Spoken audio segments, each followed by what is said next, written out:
Welcome to the Jesus Calling podcast. Today, we speak with best-selling author and nationally known speaker, Annie F. Downs. Annie weaves together personal stories, humor, and scripture in her books, and her latest project, 100 Days to be Brave, is no exception. Annie has experienced challenges that left her feeling scared and alone, but through the difficulties, she decided to embrace the path and the plan that God had for her by embarking on a journey that would require her to do something brave every day for 100 days. Listen as she describes where she got her start and what gave her the courage to keep believing. I am Annie F. Downs. I'm an author and a speaker based here in Nashville, Tennessee. I've been writing full-time as my job and traveling full-time for about 5.5 years. I grew up outside of Atlanta, Georgia, in Marietta, Georgia. It's about, 25 minutes northwest of downtown Atlanta. And I grew up in a house with my parents and my sisters, and my grandparents lived across the driveway. We just kind of had a really special, neat experience growing up, almost with two sets of parents right there because our grandparents were so close. And it was great. I totally loved it. I was the kid who loved biking around outside by myself, pretending to interview myself, pretending to give people tours of my home like I was on the Mickey Mouse Club. And I read all the time. I was always reading. If there was ever an opportunity where I could steal away with a book, I would. We didn't watch a lot of TV when I was growing up. And so kind of the opportunities in our house were play with your sisters or read a book. And so I read a lot of books. And I also grew up playing soccer. I'm a huge sports fan. I watch sports a lot. I still play a lot. I love talking about it. And so I grew up playing soccer amongst other things. That was probably the one that I played the most and planned to do the most with my life, but did not get to. I'm not a professional soccer player after all. I know. But I mean, I was the kid who in middle school, I was playing soccer all weekend and playing French horn at school. You know, like I kind of was into all those different things. I love music. I loved band.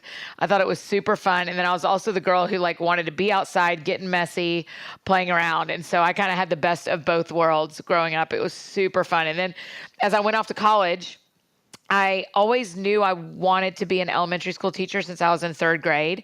I had such a wonderful experience with my third grade teacher that I wanted to do for other kids what she had done for me, where she had just made school really fun. And that's what I wanted to do. So I went to the University of Georgia after high school and studied early childhood education and studied to be an elementary school teacher.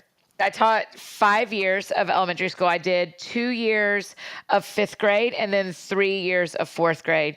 And then it just got to the point where I was doing so much writing and speaking on the side that I was actually kind of unable to keep up with my this side opportunity of writing and speaking and my full-time job. When I moved to Nashville about 9 years ago now, I stopped teaching school to kind of pursue this opportunity to write and to speak. But the truth is I actually only have one skill set. I entertain people long enough they learn something. That is all I did when I was teaching elementary school. That's all I do now on stages and in my podcast and in my books, is that my job is to entertain people long enough that they learn something. All through college, I taught high school Sunday school at my local church in my college town. And, it's one of those things that you do because that's what you love to do and what you want to do. And you have no idea that it's building towards something else. And so, kind of in a very normal life way, I just taught Sunday school for a really long time. And then the youth pastor was sick one Sunday and said, "Can you teach youth group tonight for the Sunday night, when all the students get here?" And I said, "Yeah, of course, that's no big deal." And so I taught that one Sunday night, and someone in that audience said, one of the students said, "Hey, can you come talk at our FCA?" I was like, "Yeah, sure, that's easy. Okay, yeah, So I did that one morning, and then one of the students in that group said, "Hey, can you come to our youth group and do the same talk?" And all of a sudden, it kind of started snowballing. And then as my books got published and people started reading them and knowing who I was, then that's when more women's conferences started calling and churches needing someone for Sunday morning, and kind of just all these other doors started opening. Now, of course, when I tell you the story in 90 seconds, it feels like it was very fast and flawless and painless. And yeah, like that was so great and so easy.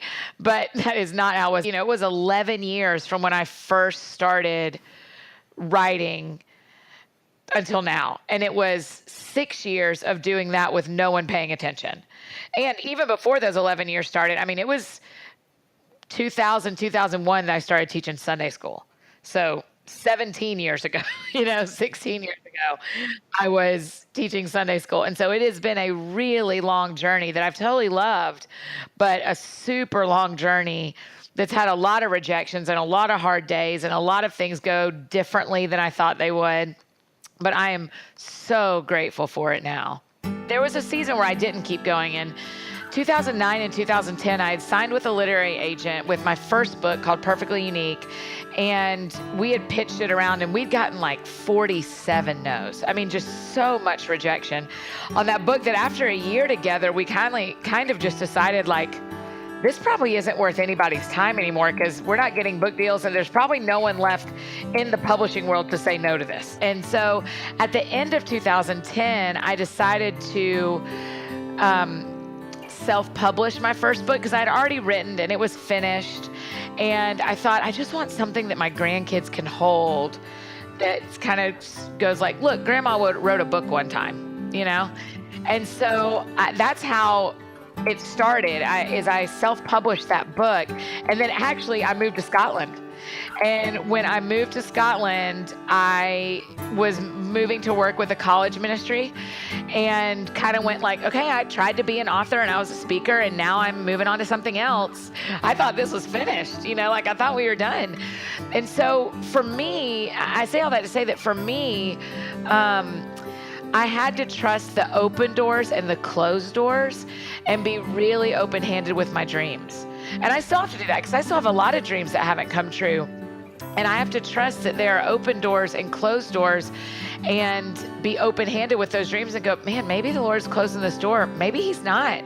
Maybe this door closing is so this one over here can open. And, I didn't never move to Scotland if I'd have gotten a book deal in 2009 because my career would have started and kicked off already. And instead, I moved to Scotland in 2011, and in 2012, my first book was published. And so it's just, it's been an incredible journey once the door really flew open, but I'd have missed a really important part of my life and an important part of my story, and one that I really value if the door would have opened any sooner. I was told a lot when I was growing up that when you are content with the life you have, God will give you what you want. Meaning you better either fake like you're fine or give up hope, because that's the only way you're going to be fine. You either better fake it and fake God out so that he thinks, look how happy I am. I'm so happy, Lord. Right? Like, I'm just so happy. And the other truth is, we don't ever say to children, oh, did you say you're hungry? Well, when you feel full, I'll feed you.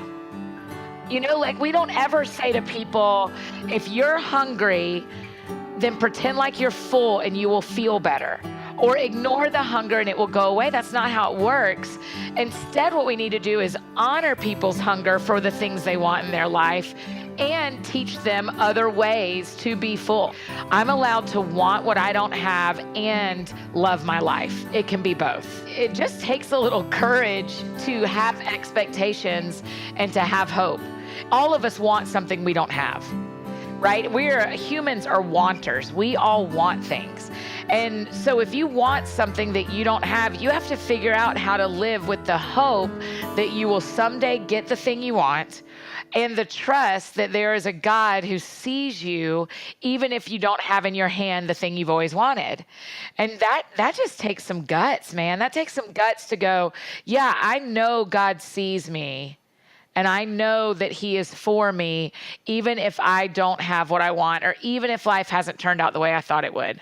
When I have friends of mine, when we're sitting and talking and someone feels like they're stuck in their sadness or their shame, or that life has kind of stuck them in a place they aren't into and they don't like, the very first thing, honestly, is that people need to know. The people in your circle, the people in your small group, for your family, your friends, that you need to pick 1, 2, 3 people who can know man, they need to know that something is going wrong here for me. This is painful and this isn't fun. And because there's just something about bringing the darkness into light and just shining some light on this, like, man, I'm not okay and I want people to know. I've told my friends I don't feel better. I don't feel happy. I don't feel cared for. Whatever list of things you don't feel. I don't feel any of those things. And then I just take a moment and I go, you know what? I'm just going to let my Bible fall open, or I'm just going to go straight to the book of Luke, because I love that guy. I love Luke. Just go straight to Luke and just start reading about Jesus, and remember that the world is bigger than me. There's a lot more days to come for me. There's been a lot already, and just kind of wiggling my soul until it gets a little unstuck. The reality is that the scripture's alive, and Jesus is alive, and he is the Word made flesh, and the Word is living and active. And so when I don't know what else to do, I am that girl who flips the Bible open and lets it fall open and just starts reading and believing in my heart. Not only am I reading this, I'm not just reading this to get my eyes over these words.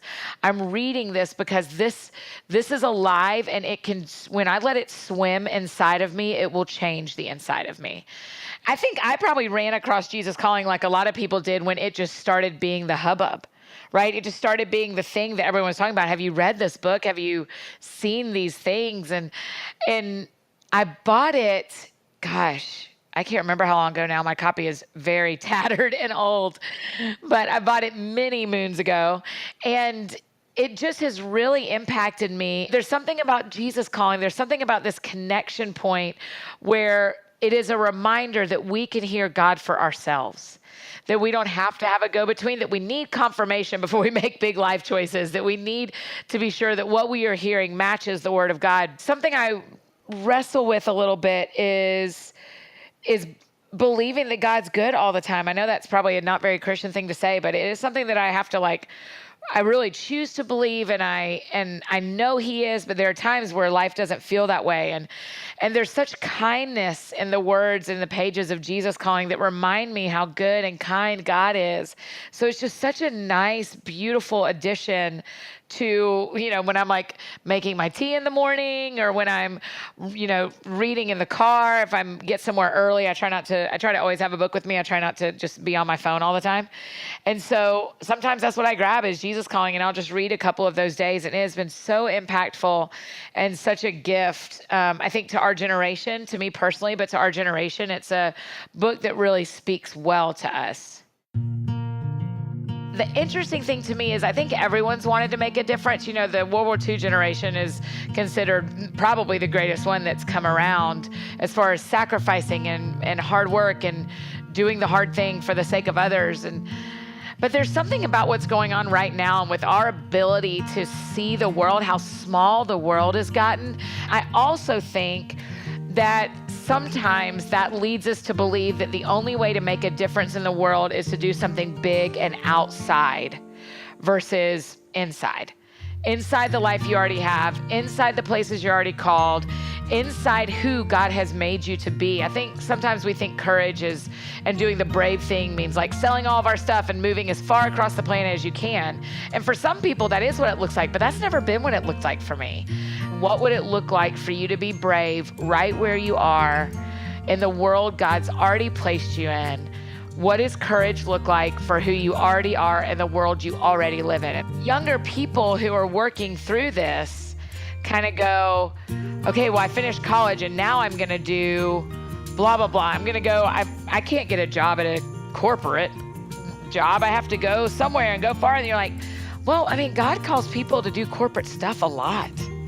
And to be brave in a company that needs godly voices, or to be brave in a small town that has always been the same, that has not had a lot of new people come in or new ideas come in, and you've gone off to college and now you can go back and be brave enough to bring some new ideas with you.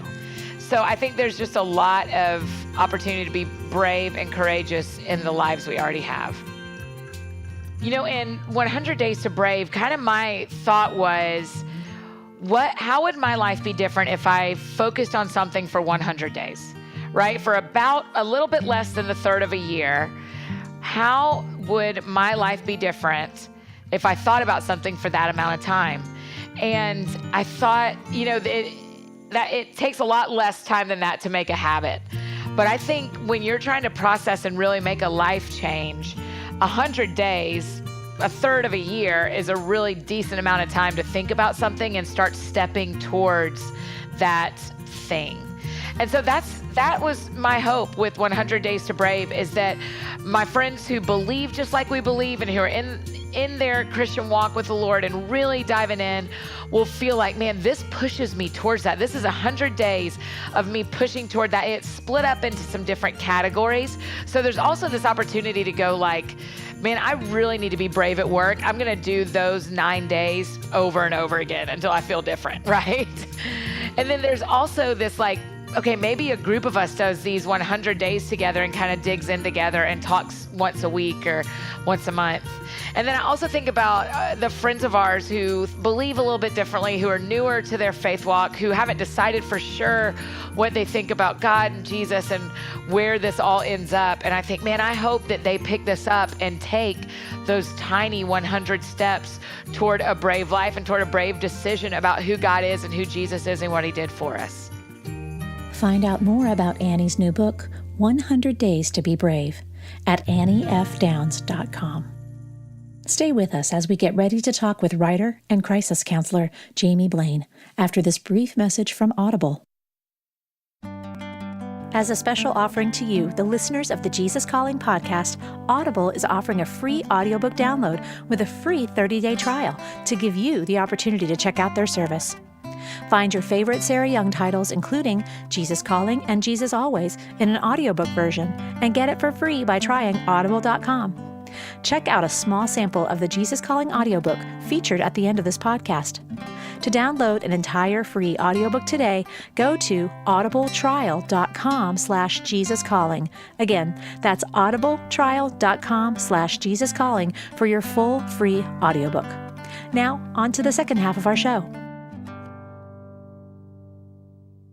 Thanks for staying with us. Next up, we speak with Jamie Blaine, a psychiatric crisis responder and a writer from Nashville, Tennessee. Jamie's first book, Midnight Jesus, shared fascinating, bizarre, and sometimes humorous true life stories of everyday people looking for hope in their darkest hours. After spending years helping people find their way, Jamie began to lose his.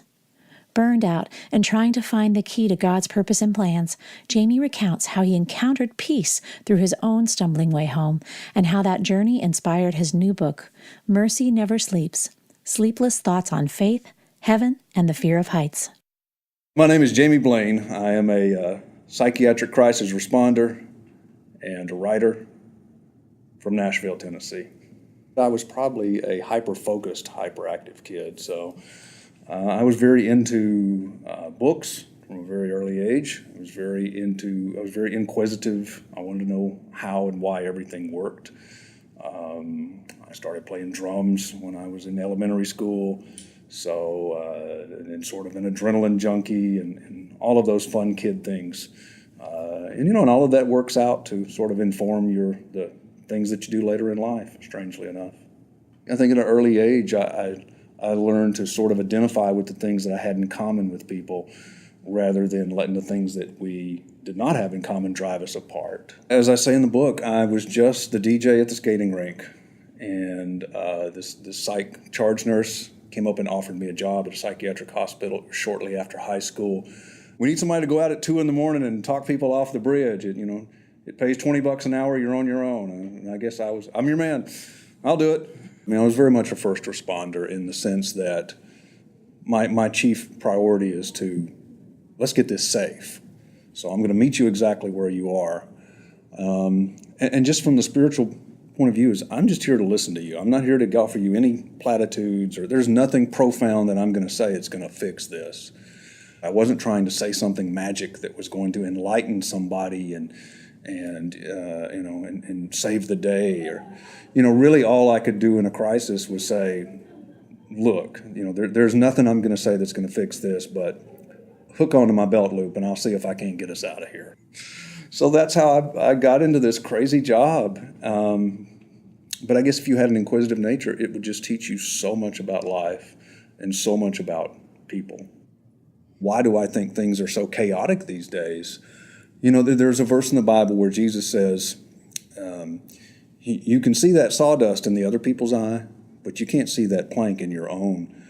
And it's because we are so lacking in insight to see our own faults. We just don't have the insight necessary to make good decisions. That's why I mess up day in, day out. I can see everybody else's problems, but I am so unaware of my own. I got into a position where I was basically doing crisis every night, 7 days a week, and you do burn out. It does catch up to you. You think you're Superman, but you're not. It's definitely a place of humility. And so as I kind of got further out there and more out of touch with reality, while at the same time still having to go and pull people off of bridges and off in emergency rooms and all of these things, I think you have to ask a very natural and healthy question, which is, how did I get to this place in my life? How did I become this person that I am today? Out of all the crazy, experience in my life, how do I look at that in a redemptive fashion? And once again, when I looked through the Bible in that way, I just noticed, from Adam to the Revelator John, it was just one messy story after another, just one stumbling misfit. Moses zigzags through the desert for 40 years, and it was a 240-mile trip. It's like, 6 miles a year? And then in the end, he didn't reach the promised land. I remember reading that one story and feeling like, oh my gosh, I can relate to that. How many times have you spent months or a year doing something that should have taken you a few days, and in the end, you didn't get what you thought you would get out of it? And so those stories in the Bible were so human to me that I wanted to look at the stories of my life in that same sort of, even the ones that were, especially the ones that were messy, especially the ones that didn't turn out the way that I thought they would. Could I sort of step up to the plate and try to rise above that and try to look at that honestly, but ultimately in a redemptive fashion? And that was hard. In the church, we were sometimes guilty of talking about these sort of nebulous people out there who were the lost, and they were, they had not yet seen the light, and they were still struggling, and they had not figured out life yet.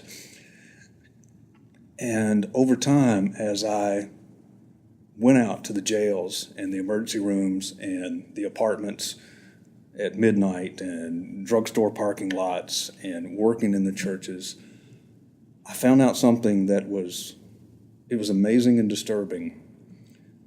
We were those people. Those people were us.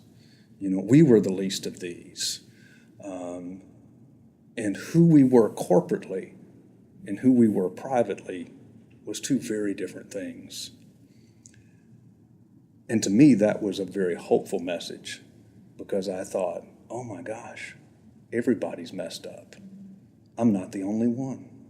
That revelation caught me by surprise, but my gosh, it seemed like good news to me. I love the church, thank God for the church, but you come to a place where you go, we're all just struggling people here. We don't have it together.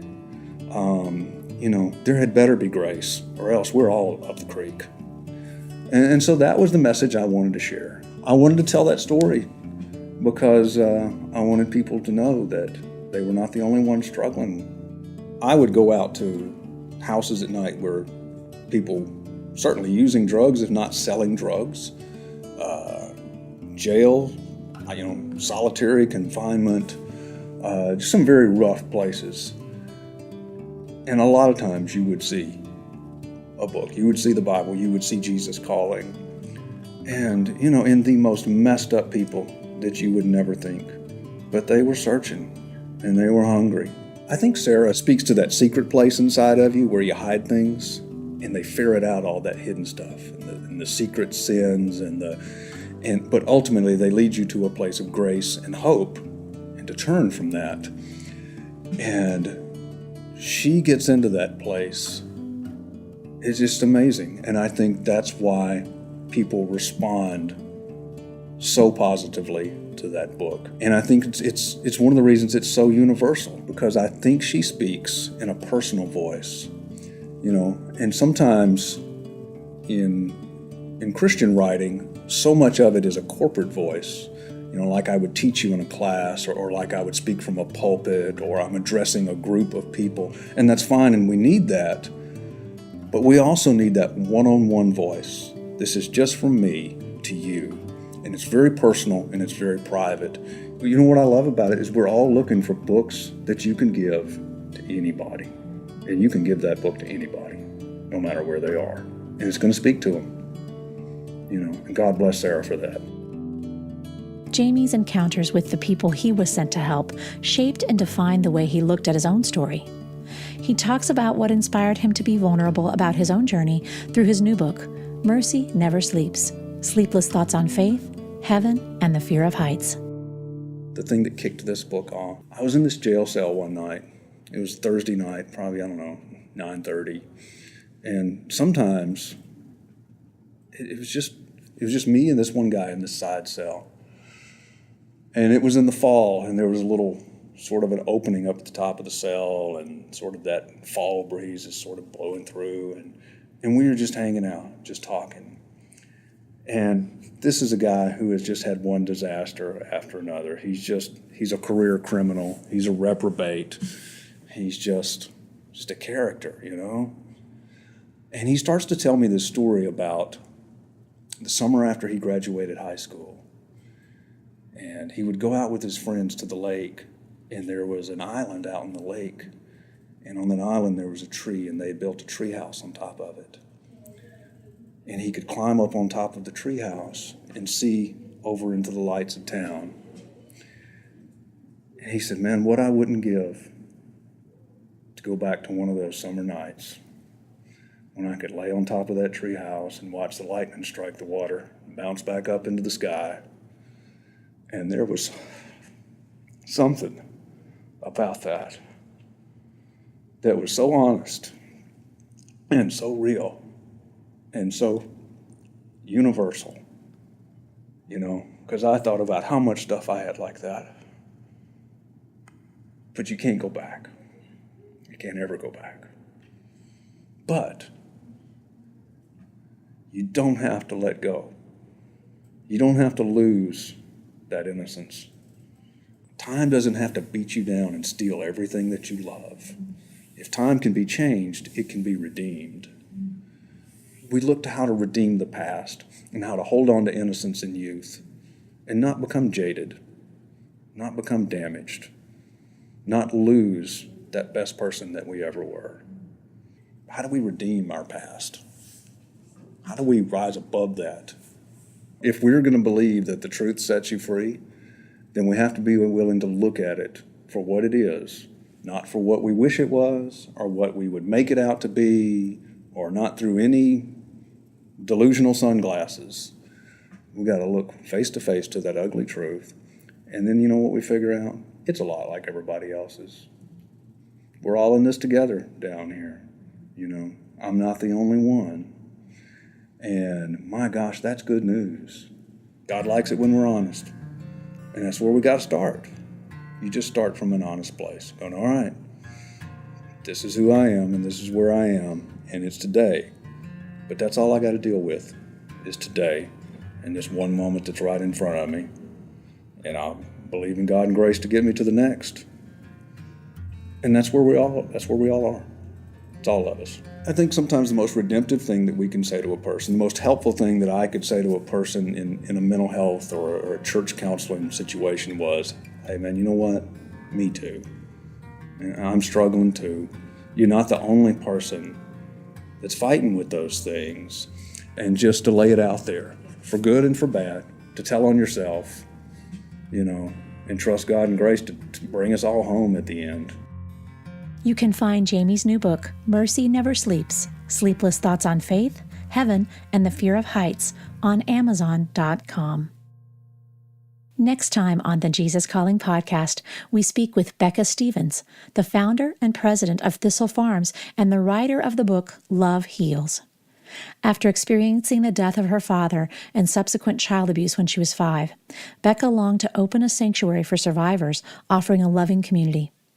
20 years later, the organization continues to welcome women with free residence that provides housing, medical care, therapy, and education for 2 years.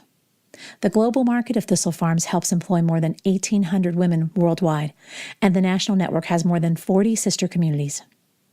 Becca shares what she gets out of being involved with the work of Thistle Farms. I think one of the biggest gifts in this work is that 20 years later, what makes me weepy is not the horrific stories I hear, but the joy. That when we come together in love, there's always joy. And I'm talking about women who have really come from the ashes of abuse and despair and prison, and refugees who have fled war and, violence of every kind we can imagine. And they come together and they find joy, and I get to be a part of it. Our featured passage from today comes from the March 24th entry of the Jesus Calling audiobook. This is a time in your life when you must learn to let go of loved ones, of possessions, of control. In order to let go of something that is precious to you, you need to rest in my presence, where you are complete. Take time to bask in the light of my love. As you relax more and more, your grasping hand gradually opens up, releasing your prized possession into my care.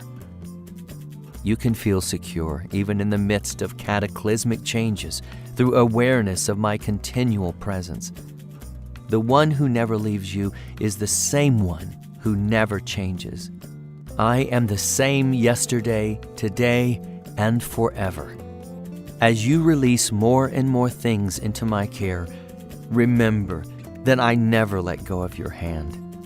Herein lies your security, which no one and no circumstance can take from you. Hear more great stories about the impact Jesus Calling is having all over the world. Be sure to subscribe to the Jesus Calling podcast on iTunes. We value your reviews and comments so we can reach even more people with the message of Jesus Calling. And if you have your own story to share, we'd love to hear from you. Visit JesusCalling.com to share your story today.